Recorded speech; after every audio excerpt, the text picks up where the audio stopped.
Hablando un poco del contexto de estos tres varones, Zorobabel, Esdras y Nehemías, son tres siervos de Dios contemporáneos que Dios usó estando bajo el dominio de Nabucodonosor. Desde el año 1050 antes de Cristo hasta el año 586, casi 500 años, Israel fue dirigido, gobernado por reyes. Hubo 20 reyes que guiaron tanto a Israel, porque se dividió, y Judá. 20 reyes del 1050 hasta el 586, cuando viene Nabucodonosor, un rey de Babilonia, e invade Judá, destruye la ciudad y lleva a los cautivos al exilio a Babilonia. Estuvieron 70 años bajo el dominio de Nabucodonosor, bajo el dominio de Babilonia, pero Dios escogió a reyes gentiles, los reyes de Media y de Persia, los medos y los persas, y de esos reyes, Darío y Ciro, Dios llama a Ciro y le ordena que dejara volver a su pueblo de la esclavitud, de la cautividad. Y son estos tres varones que regresan en tres caravanas, en tres grupos de Babilonia, lo que hoy actualmente es Irak, y regresan a Jerusalén. El primer grupo, guiado por Zorobabel, él regresa en el año 538, 525. El segundo grupo, guiado por Esdras, un escriba y sacerdote judío que estuvo en Babilonia en la esclavitud, él regresa en el año 457. Y finalmente el tercer grupo, dirigido por este varón, Nehemías, un copero o servidor del rey de Media y de Persia, en el año 444, él regresa con el tercer grupo de cautivos de Babilonia hacia Judá.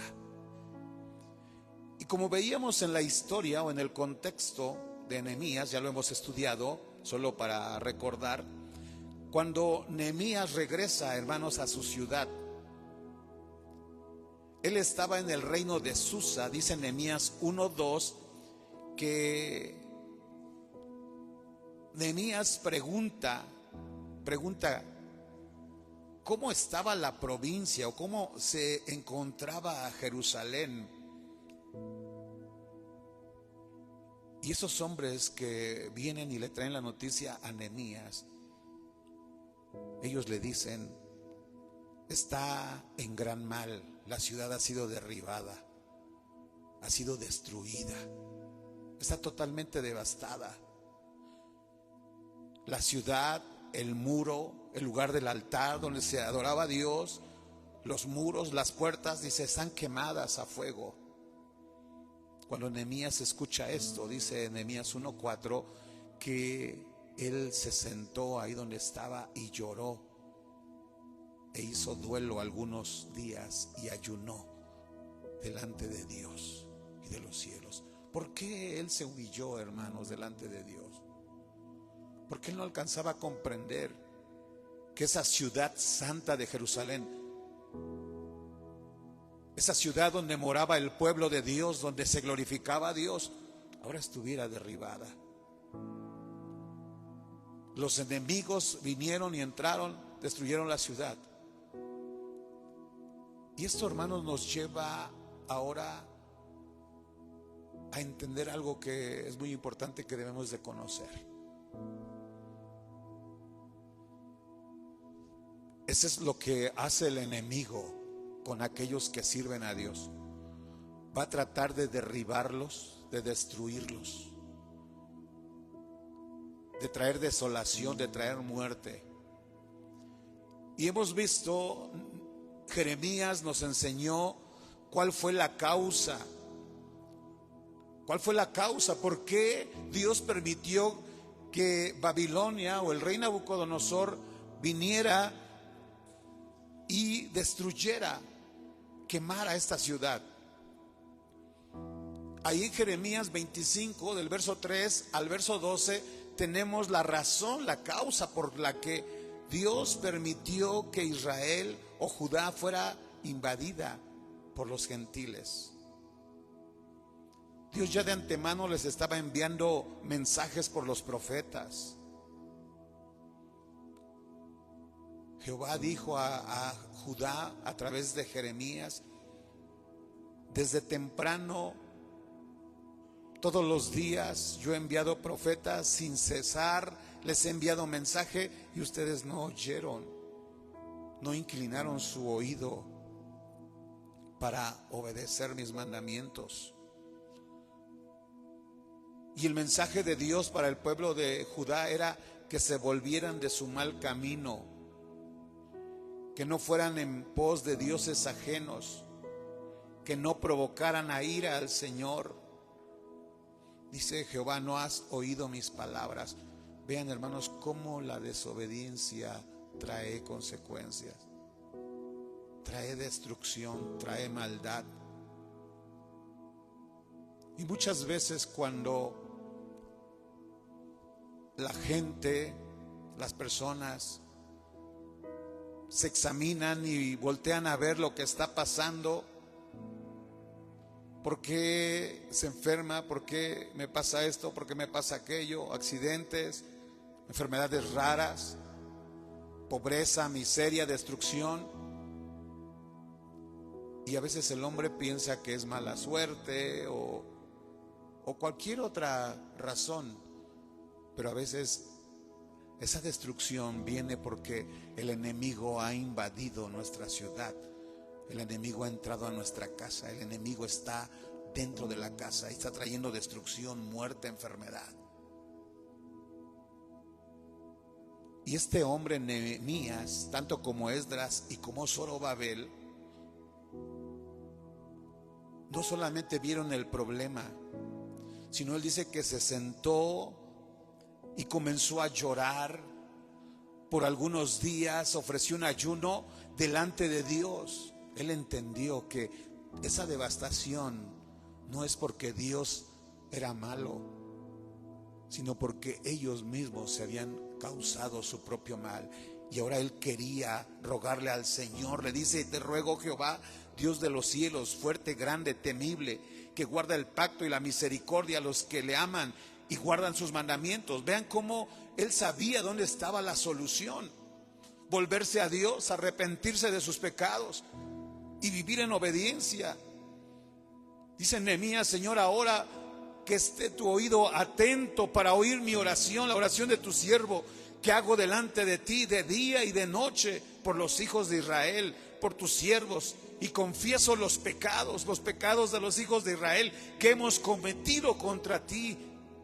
Yo y la casa de mi padre hemos pecado, nos hemos corrompido, dice Nehemías 3:7, y no hemos guardado tus mandamientos, tus estatutos, tus preceptos que diste a Moisés tu siervo. Acuérdate ahora, Señor, de nosotros. Tu palabra dice que si os volviereis a ti y guardamos tus mandamientos y los pusiéramos por obra, aunque estemos esparcidos hasta el extremo, tú de ahí nos vas a recoger para traernos a tu santa ciudad, para exaltar tu nombre. Y en el capítulo 2 que veíamos, nos encontramos como Nehemías finalmente viene a Judá, a Jerusalén, y él comenzó a ver toda la ciudad y vio que todas las puertas estaban derribadas, estaban destruidas.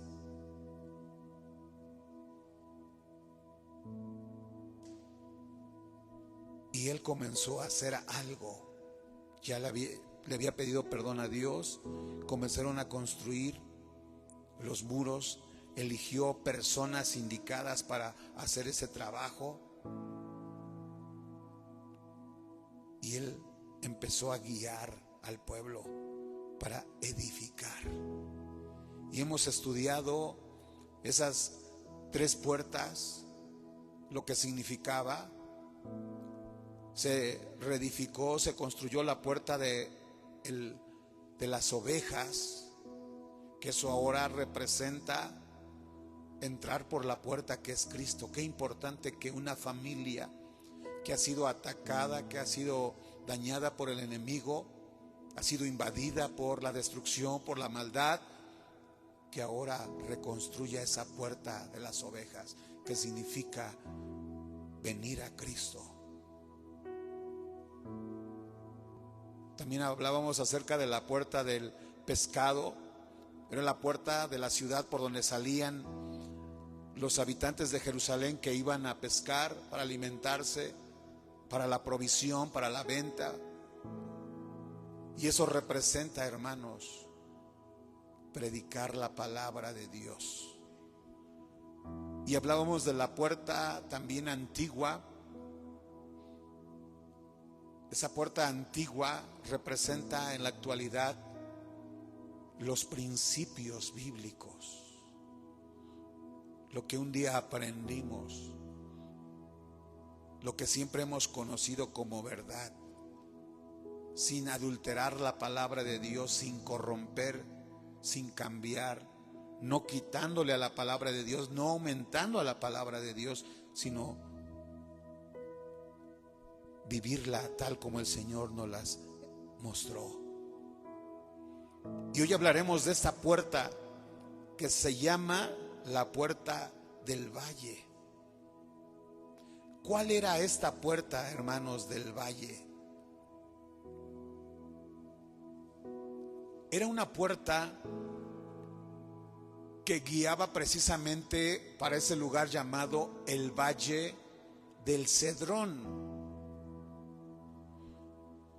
¿Qué entendemos por valle? Es un camino plano.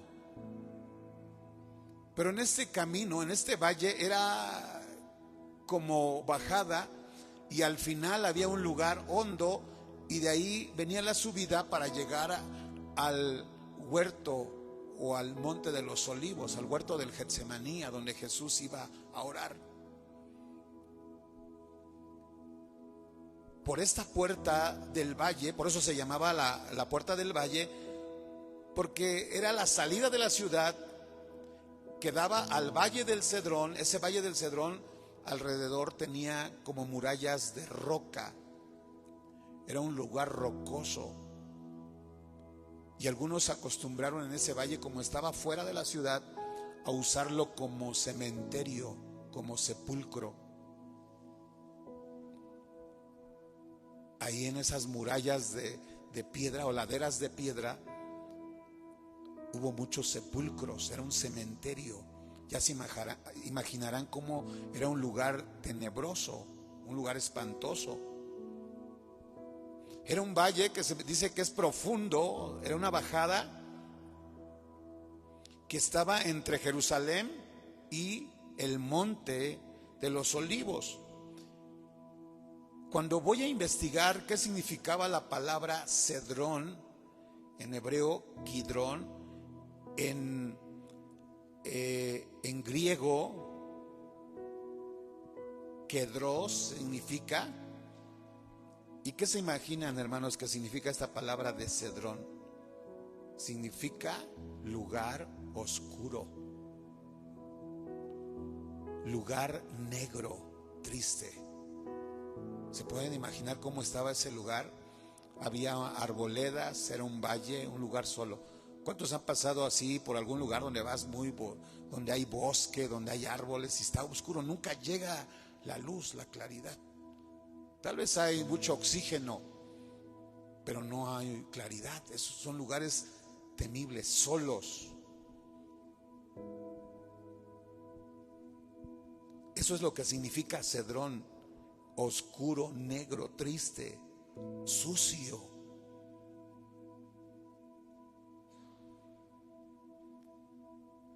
Alrededor de ese valle había un torrente de aguas. Este camino muy antiguo comunicaba también hacia un desierto. Este lugar lo usaban para escapar, para esconderse los habitantes de Jerusalén. Era un lugar muy rocoso, una zona escarpada, donde ya les dije que se labraban algunas piedras. Las piedras se perforaban para meter ahí los sepulcros. En este valle del Cedrón, que era la salida de Jerusalén hacia el desierto, ahí es cuando David tuvo que huir por esa puerta, cuando su hijo Absalón intentó quitarle el trono. Había otras puertas principales, pero esa era como una puerta sola, una puerta de oscuridad, un escondite, era un escape para salir de la ciudad. Pero nadie quería pasar por ese valle porque era muy peligroso, muy triste, muy oscuro. Y por ahí salió el rey David cuando huía del rebelde Absalón. También en Reyes capítulo 2, verso 8 al 9, verso 36 y 37, encontramos también a otro hombre llamado Simeí, que también el rey Salomón le dijo que no fuera por ese valle, porque ese valle era muy peligroso. Y justamente este hombre muere por maldición, por haber cruzado este valle. En ese mismo valle, cuando Jesús sale a la medianoche para orar al huerto del Getsemaní, también él tuvo que cruzar por ese lugar. Es decir, todo está relacionado cuando hay problemas, cuando hay luchas, cuando hay dificultad. En medio de la enfermedad, en medio del dolor, del sufrimiento. Todos aquellos que pasaban este valle es porque estaban enfrentando situaciones difíciles o venían situaciones difíciles. El mismo Jesús, después de que pasó por ese valle, en la madrugada fue arrestado. ¿Qué cosas había ahí en ese valle? Sabemos que si había muertos, había huesos, ese lugar estaba contaminado. Y la Biblia nos enseña que cuando hay un lugar contaminado, puede ser una casa, puede ser alguna habitación, aún hasta calles, avenidas, hay lugares donde hay muchos accidentes. Pero ¿por qué pasa esto? Porque hay espíritus territoriales que toman control de esos lugares. Unos han dicho es que ahí espantan, ahí se aparece el muerto, se aparece, y muchos no creen, y no es de que nosotros creamos en los espantos. Nosotros sabemos qué es lo que se mueve. Son espíritus demoníacos, son espíritus inmundos. La Biblia dice que nuestra lucha no es contra personas, no es contra individuos, sino contra principados, potestades, gobernadores de las tinieblas. Hay seres inmundos que están únicamente buscando la forma de cómo hacerle daño al hombre, al ser humano.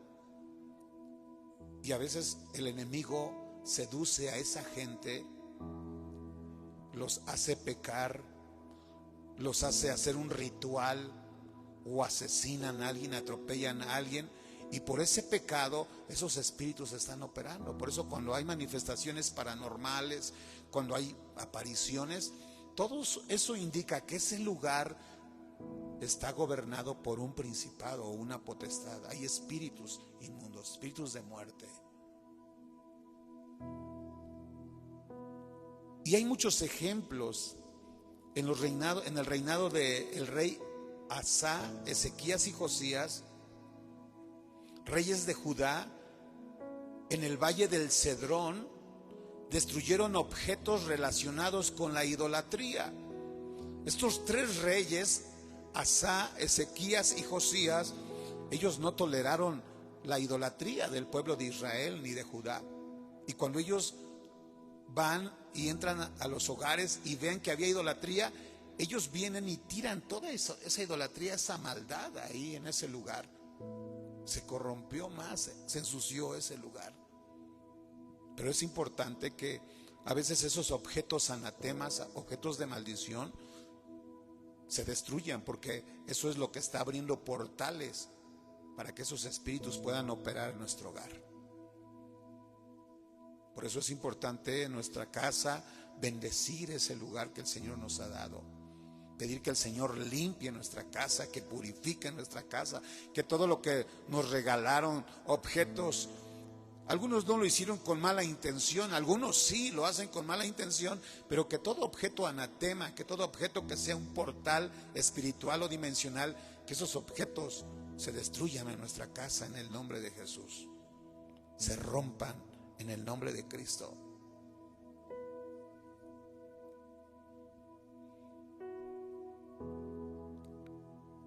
Dice aquí Nehemías capítulo 3, verso 13, que esta cuarta puerta fue reconstruida por un varón llamado Hanún.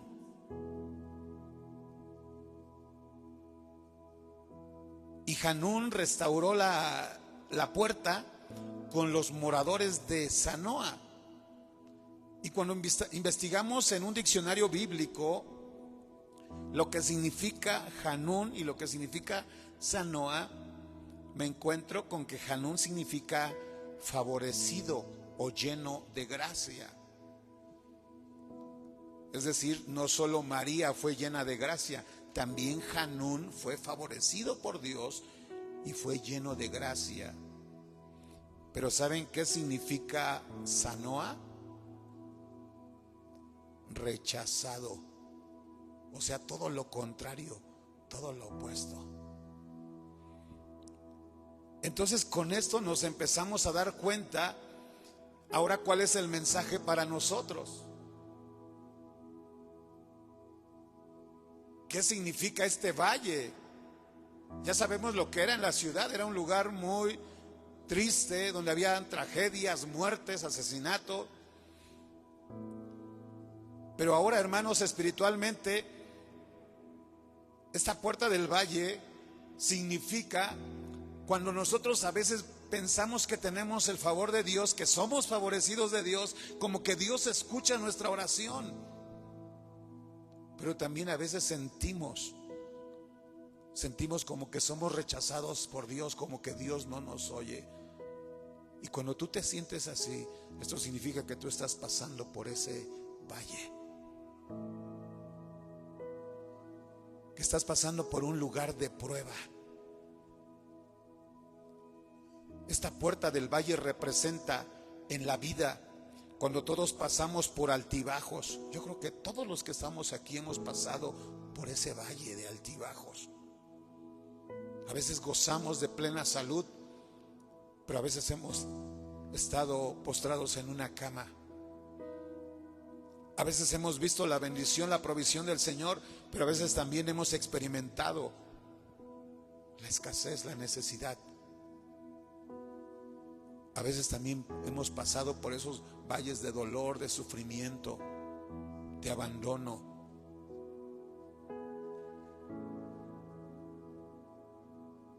Hay momentos en que el hombre se encuentra en la cima, pero a veces está abajo en el suelo.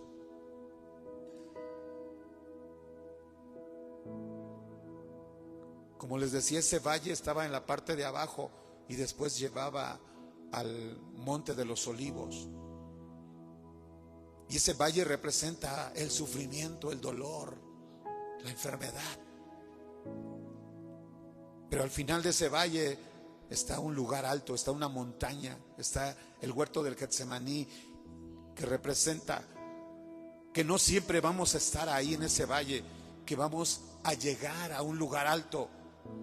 que vamos a ver la gloria de Dios, que vamos a ver la respuesta de Dios. Aunque tú estés en la enfermedad, aunque tú estés sufriendo, si tú te humillas delante de la presencia del Señor, vas a lograr salir de ese bache, de ese valle espiritual.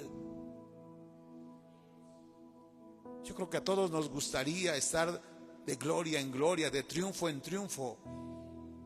Pero la realidad, hermanos, es que como seres humanos a veces nos equivocamos, a veces le fallamos al Señor. Y ya sea por disciplina, por corrección, por enseñanza, Dios nos permite que entremos en esos valles del dolor, del sufrimiento.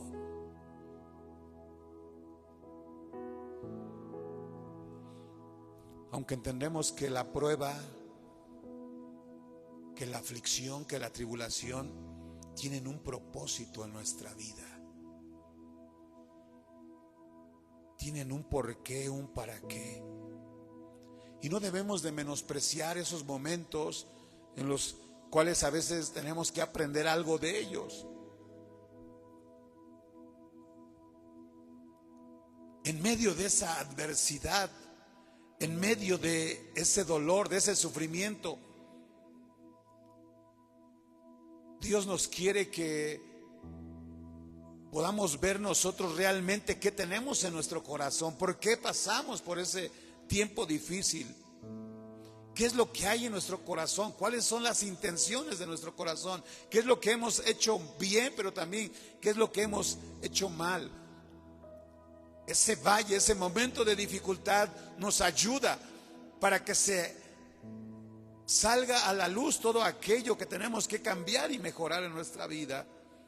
Por eso a veces pasamos por el valle de la muerte, por el valle del dolor, del sufrimiento. Dice Santiago capítulo 1, verso 2 y 4, que cuando pasemos por la prueba, cuando pasemos por ese valle tenebroso, negro, oscuro, que tengamos sumo gozo, que nos gocemos aún en medio del sufrimiento, en medio del dolor. Dice Santiago: hermanos míos, tened sumo gozo cuando se encuentren en diversas pruebas, sabiendo que esa prueba, que ese valle va a producir fe en nosotros. Esa fe va a producir paciencia, y esa paciencia nos va a hacer perfectos y completos sin que os falte algo. Vean cómo el Señor, aún en ese momento difícil, Él tiene algo que enseñarnos y que quiere que nosotros veamos y analicemos nuestra vida, en qué nos hemos equivocado, en qué hemos fallado, para venir humillados a la presencia del Señor, pedirle perdón al Señor, así como lo hizo Esdras. Señor, hemos pecado y ese pecado es la consecuencia de nuestra destrucción, pero aquí estamos, Señor, arrepentidos. Yo me quiero entregar, humillar a ti, Señor, para que el enemigo no tenga derecho legal sobre mí, sobre mi casa, sobre mis hijos, sobre mis hijas, sobre mi descendencia. Que el diablo no tenga derecho para destruirte. ¿Y cuándo se le quita ese derecho a Satanás? Cuando el hombre se arrepiente y se humilla a los pies del Señor Jesús. Eso es lo que rompe el derecho al enemigo: el confesar nuestros pecados, el pedirle perdón a Dios. Cuando el hombre confiesa sus pecados, le pide perdón a Dios y vive en santidad, el enemigo ya no puede operar más, porque no tiene derecho, no tiene autoridad sobre nosotros, porque Cristo lo venció en la cruz del Calvario. Dale la gloria al Señor Jesucristo.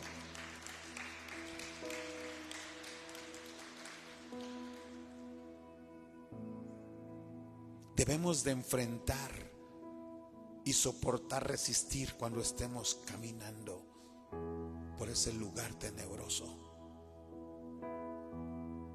Debemos de entender que Dios está con nosotros.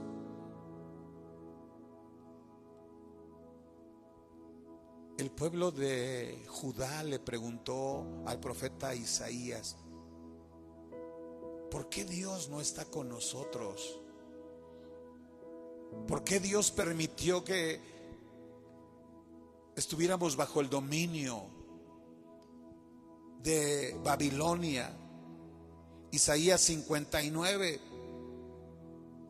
El pueblo de Israel se preguntaba por qué Dios se ha apartado, por qué Dios ya se apartó de nosotros, acortó su mano, escondió su mano de nosotros.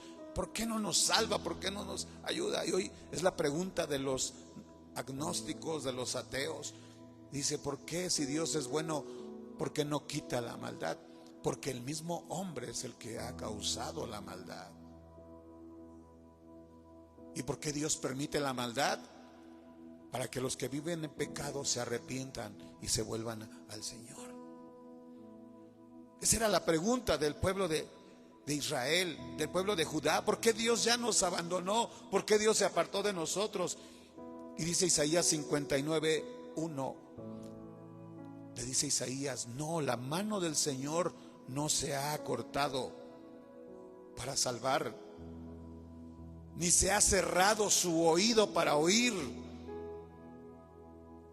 Pero vuestras iniquidades, nuestra maldad, nuestra desobediencia, el apartarnos de Dios, las ofensas hacia Dios, el adulterio, la fornicación, la mentira, el engaño, el robo, esas iniquidades son las que han hecho esa división entre nosotros y Dios.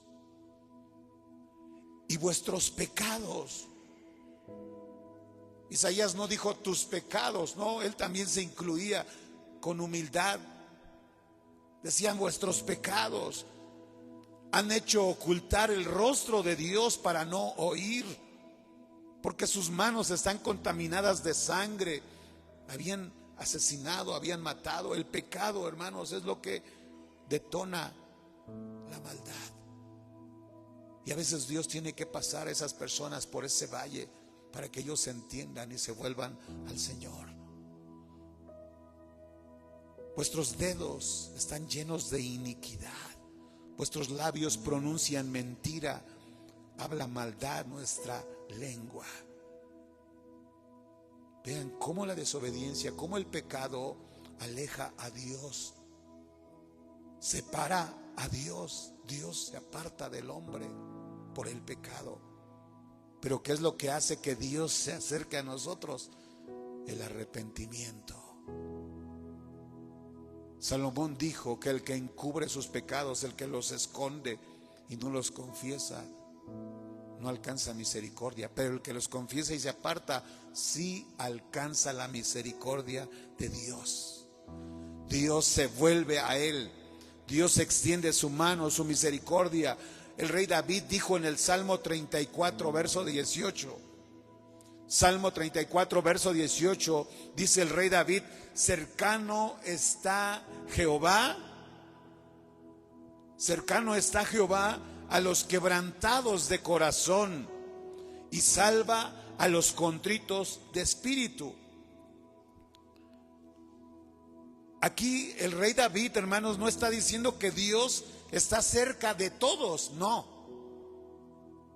él no dijo eso, porque hoy la gente piensa, no, Diosito es bueno, Dios está conmigo, y muchos se engañan y no ven milagros, no ven señales, porque no es verdad. Dios no está con ellos, Dios está cerca con aquellos quebrantados de corazón. ¿Quiénes son los quebrantados de corazón?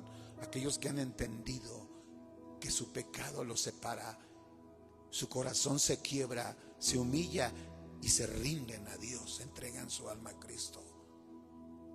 Dios está cercano de ellos y salva solamente a los contritos de espíritu. Al adúltero, al borracho, al fornicario, al idólatra, al asesino, al criminal, Dios no está cerca de él. Al contrario, Dios los abomina. Y ese mismo profeta Isaías, en el capítulo 41, verso 10 y 11, cuando los lleva al arrepentimiento el profeta Isaías a su pueblo, les dice, no temas porque yo estoy contigo. Tal vez tú estás pasando por un valle de muerte, valle de sombra, por dificultad, y piensas que no vas a salir de ahí, que las cosas no se van a mejorar, y el enemigo nos hace creer que estamos ahí en ese peligro y que ahí vamos a estar siempre. No, Dios no nos quiere tener ahí siempre en ese valle. Al final siempre hay una salida. Dios está con nosotros, Dios está a nuestro lado y tenemos que creer esa promesa. Dice Isaías: no temas porque yo estoy contigo, no desmayes porque yo soy tu Dios que te esfuerzo, siempre te ayudaré. Vean lo que el Señor promete con aquellos que quebrantan su corazón, aquellos que se contristan delante del Señor, que se humillan y se apartan de hacer iniquidad. Siempre te ayudaré, siempre te sustentaré con la diestra de mi justicia. Y aquí que todos los que se enojan contra ti serán avergonzados, y confundidos serán con nada, y perecerán los que contienden contigo. El enemigo usa personas, usa instrumentos para destruirnos, para causarnos mal. Pero Dios está con nosotros, pero Él no quiere que nosotros desmayemos, que confiemos en el Señor, que busquemos su presencia, que busquemos su rostro. Y Él nos ayudará, Él nos va a sustentar con su mano poderosa, con la diestra de justicia. Y el mismo Jesús nos dijo que cuando estemos en medio de las tinieblas, de ese lugar oscuro, en medio de ese valle, Juan 16:33, dice Jesús: estas cosas os he hablado para que en mí tengáis paz. A veces hay ansiedad, hay miedo, hay depresión. Y cuando esa ansiedad, ese miedo, esa depresión se convierte en un trastorno, eso significa que hay espíritus operando detrás de esos sentimientos. Y esos espíritus son los que nos quitan la paz. ¿Dónde podemos encontrar la paz? Solo en Cristo Jesús. Algunos han ido a consultar brujos, hechiceros, santeros, porque ya no encuentran nada. Van y se hacen estudios y no aparece nada, porque son espíritus, y esos espíritus no los puede descubrir, no se pueden detectar. Y hay depresión, hay miedo, hay angustia, no hay tranquilidad, hay temor. Pero Jesús dice: yo les he hablado para que en mí tengan paz. Significa que el hombre solamente puede alcanzar la paz viniendo a Cristo Jesús. En el mundo vas a tener aflicción, en el mundo va a haber angustia. Cuando amamos el mundo, cuando queremos gozarnos, deleitarnos con las cosas del mundo, lo único que nos va a generar es aflicción. En el mundo vas a tener aflicción, pero confiad en mí, dice Jesús: yo he vencido al mundo.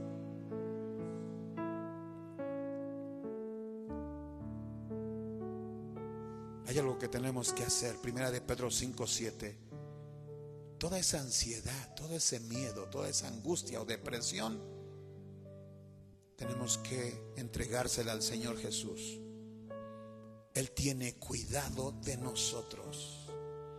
Él está a nuestro lado. Salmo 23:1 dice la palabra. Les pido que se pongan de pie. El rey David, que tuvo que pasar varias ocasiones con su ejército en ese valle de la muerte, el rey David dijo: Jehová es mi pastor y nada me faltará. En lugares de delicados pastos, ahí me hará reposar, descansar. Junto a aguas de reposo me pastoreará, confortará mi alma. Él me va a guiar por caminos de justicia, por amor de su nombre. David dijo: aunque ande en el valle de sombra de muerte, No temeré mal alguno, porque tú estarás conmigo. Tu vara y tu cayado me infundirán aliento. Aderezas mesa delante de mí. Preparas provisión. La bendición viene del Señor. Aún en presencia de mis angustiadores, aún en presencia de aquellos enemigos que nos persiguen, el Señor va a traer paz. Aún en medio de nuestros enemigos, tú te vas a poder sentar en tu mesa a comer sin miedo, sin preocupación, sin angustia. Dice David: tú unges mi cabeza con aceite, mi corazón está rebosando. Ciertamente el bien y la misericordia te seguirán todos los días de tu vida. Y dice David: pero yo me comprometo a morar en la casa de Jehová todos los días, a buscar la presencia de Dios. Si tú buscas la presencia del Señor, aunque tengas que pasar por el valle de la sombra de la muerte, aunque ande en valle de sombra de muerte, no temeré mal alguno, porque Dios estará con nosotros. ¿Cuántos creen que Dios está con nosotros? Dale la gloria al Rey, dale la alabanza. Bendito sea su santo nombre. Aleluya.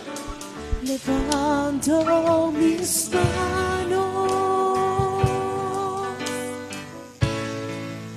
aunque no tenga fuerza. Levanto mis manos,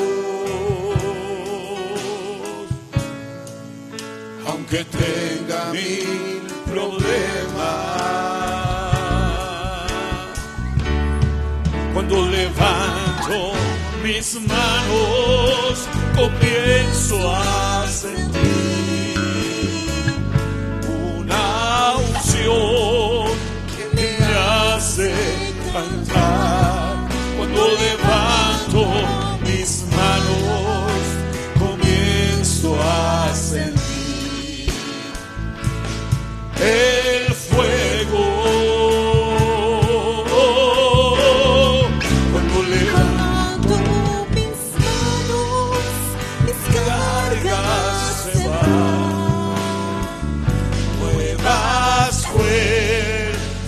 Tú me das, todo esto es posible, todo esto es posible.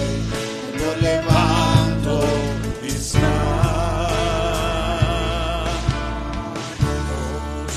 levanto mis manos, aleluya, aunque no tenga fuerza.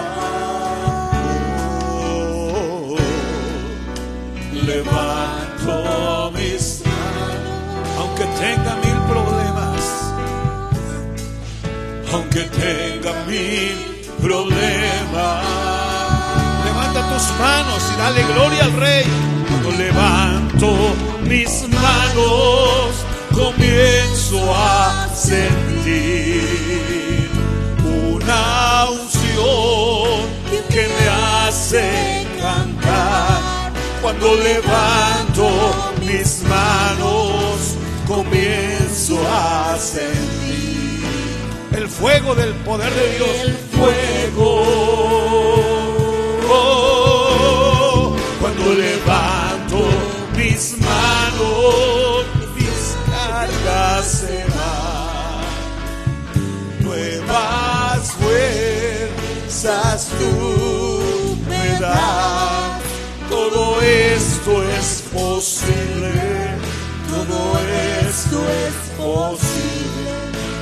Levanto mis manos, todo esto es posible, todo esto es posible. Cuando levanto mis manos.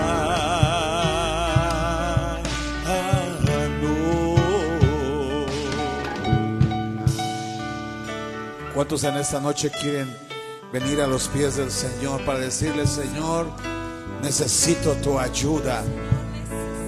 Necesito, Señor, esa fuerza. Necesito ese poder, la unción de tu Espíritu Santo. Aquí está el Señor dando nuevas fuerzas. El Señor te dice que solo en Él puedes tener paz. Él está contigo, Él está con nosotros. Y nos dice que no tengamos temor, que no tengamos miedo, angustia, que quitemos de nosotros toda ansiedad, todo miedo, todo temor. Reprendamos toda obra del enemigo de nuestra vida. Oremos, Padre, en el nombre maravilloso de Jesús. En esta hora, Señor, nos acercamos a ti, Padre, hasta tu misma presencia. Sabemos que tú estás aquí con nosotros, que en el mundo hay aflicción, en el mundo, Señor, hay sufrimiento, hay muerte. Pero tú nos dices que confiemos en ti, Señor, porque solo en ti encontramos la paz.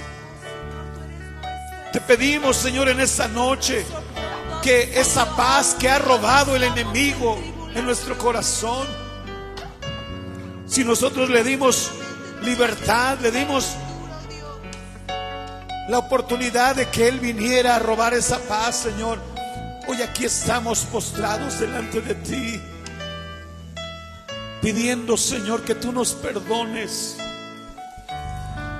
que tú perdones nuestras ofensas, Señor, que tú perdones nuestras faltas, y que en esta hora, Señor amado, podamos reconciliarnos contigo. Que en esta tarde, en esta noche, tu iglesia, tu pueblo, todos los que nos escuchan, Señor, que hoy se reconcilien contigo, Señor, para que tú puedas acercarte a nosotros, Señor, porque cercano está Jehová de aquellos que le invocan. Tú estás cerca, Señor. Jehová está cerca de los quebrantados de corazón y salva a los contritos de espíritu, Señor. El apóstol Pablo dijo, él estaba seguro que ni la muerte, ni la vida, ni los ángeles, ni los principados, ni potestades, ni lo presente, ni lo porvenir, ni lo alto, ni lo profundo, ni ninguna cosa creada lo podían separar del amor de Dios. Tu amor para tu iglesia, tu amor para tu pueblo, Señor, es grande. Nada, Señor, nos separe de ti. No te separes de nosotros, Señor. Cuida de nosotros, de nuestra familia, de nuestros hijos, de nuestras hijas, de nuestra descendencia, Señor. Yo te pido por esta iglesia, por cada familia, Señor, que tú estés cerca de ellos, que los guardes, Señor, del mal, que los libres, Señor, de ese valle. Y si alguno ha pasado por ese valle de muerte, por ese valle oscuro, Señor, si ha caminado por esa senda de oscuridad, que tú hoy lo libres del mal, que tú lo libres, Señor, de la muerte, de la tragedia, Señor. Que todo decreto que hay en contra de nosotros, que todo plan del enemigo para destruirnos, que ese plan sea cancelado, sea revocado. Toda orden de destrucción sea quitada de nosotros, Señor. Muchas gracias, Padre.